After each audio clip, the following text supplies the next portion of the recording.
keuangan tidak mengikuti perkembangan zaman. Apakah masih relevan dalam pengambilan keputusan saat ini? Inilah alasan mengapa teori akuntansi kontemporer menjadi sangat penting. Halo semuanya, pada kesempatan ini kami akan membahas bagaimana sih teori akuntansi modern menjawab tantangan dunia bisnis yang terus berubah.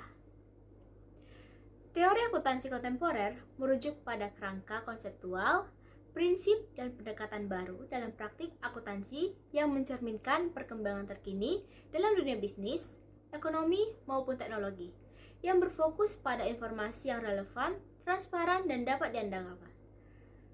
Informasi relevan dan material, yaitu berfokus pada informasi yang mempengaruhi keputusan para pemangku kepentingan. Kemudian ada transparansi dan pengungkapan. Pengungkapan lebih luas, misalnya kebijakan, asumsi, maupun estimasi. Selanjutnya ada pengakuan pendapatan, yaitu berbasis risiko, estimasi, dan waktu penerimaan manfaat ekonomi. Kemudian ada teknologi informasi otomatisasi, analisis data, dan efisiensi proses akuntansi. Selanjutnya kita akan membahas tentang tradisional dan kontemporer. Yang pertama, tradisional, aspek teknis dan kepatuhan hukum. Sedangkan kontemporer, yaitu relevansi informasi bagi pemangku kepentingan. Yang kedua, tradisional, pengungkapan terbatas, sedangkan kontemporer, transparansi luas, yaitu kebijakan, asumsi, dan estimasi. Yang ketiga, tradisional, pendapatan diakui saat transaksi terjadi. Sedangkan kontemporer, berbasis kontrol, kinerja, dan waktu nilai. Yang keempat, tradisional, sedikit memanfaatkan teknologi. Sedangkan kontemporer, teknologi informasi sebagai inti proses. Relevansi dan materialitas. Relevansi. Yang pertama itu, kemampuan informasi mempengaruhi keputusan ekonomi pengguna laporan keuangan. Yang kedua, memberikan pemahaman lebih baik tentang kondisi keuangan dan kinerja operasional. Yang ketiga, diukur berdasarkan pengaruhnya terhadap penilaian, keputusan atau prediksi pengguna.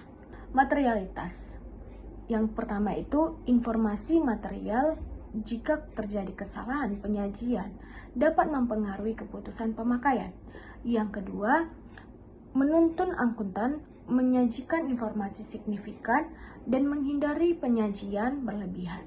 Yang ketiga, mencakup aspek kualitatif seperti risiko, ketidakpastian, dan dampak potensial transaksi. Transparansi, di mana memastikan semua informasi keuangan disajikan secara terbuka dan jelas agar pemangku kepentingan dapat memahami dan mengevaluasi kondisi keuangan perusahaan.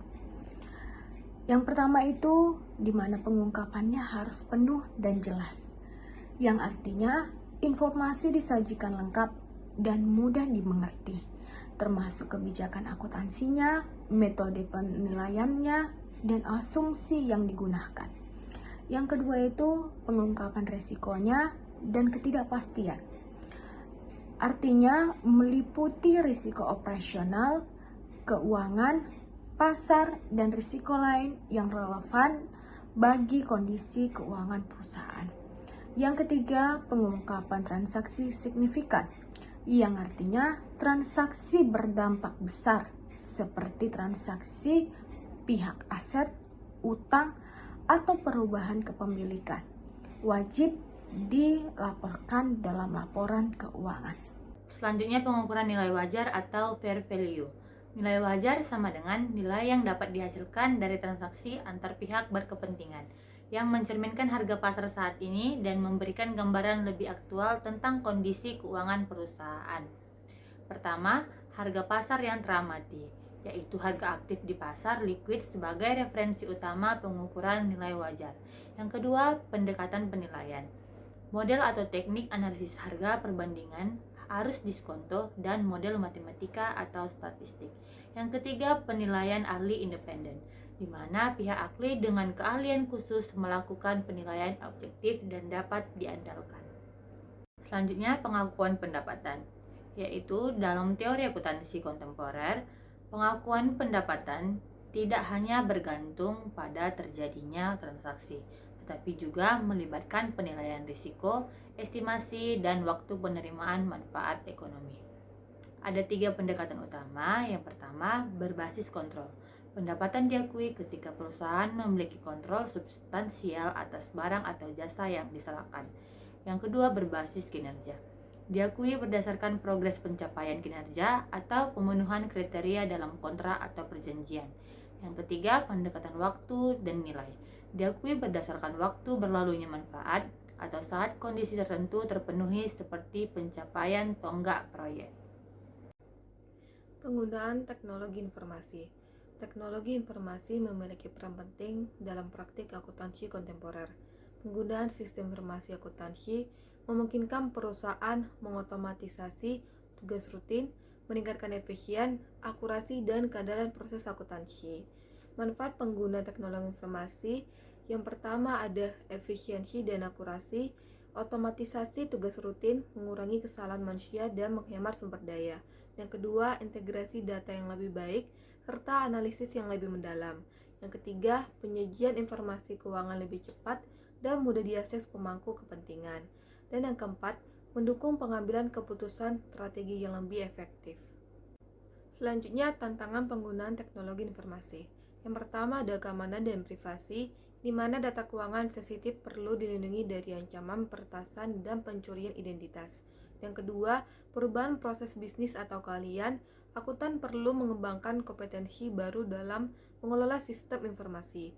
Yang ketiga, kepatuhan terhadap regulasi privasi dan standar keamanan data yang berlaku. Selanjutnya, tantangan dalam praktik akuntansi kontemporer. Yang pertama, kompleksitas bisnis global, transaksi lintas batas seperti mata uang, regulasi, dan hukum berbeda. Yang kedua, perlunya standar internasional atau IFRS sebagai kerangka kerja universal. Yang kedua, ada perubahan regulasi atau standar, di mana regulasi terus berubah dalam perusahaan wajib adaptif atau memantau standar terbaru. Yang kedua, ada adopsi IFRS, yang dimana memerlukan pembaruan kebijakan atau pelatihan staf akuntansi.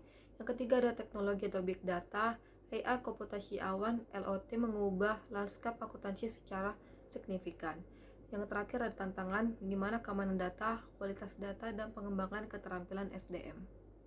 Kesimpulan yang dapat kita ambil dari presentasi kali ini yaitu teori akuntansi kontemporer mengutamakan informasi yang relevan, transparan, dan dapat dipercaya. Yang kedua, 5 landasan utama relevansi dan materialitas, transparansi, nilai wajar, dan pengakuan pendapatan dalam teknologi informasi. Yang ketiga, tantangan utamanya adalah globalisasi perubahan regulasi serta perkembangan teknologi dan big data. Yang keempat, profesional akuntansi wajib terus mengembangkan pengetahuan dan menerapkan prinsip-prinsip kontemporer dalam praktik sehari-hari. Sekian presentasi dari kelompok 3. Mohon maaf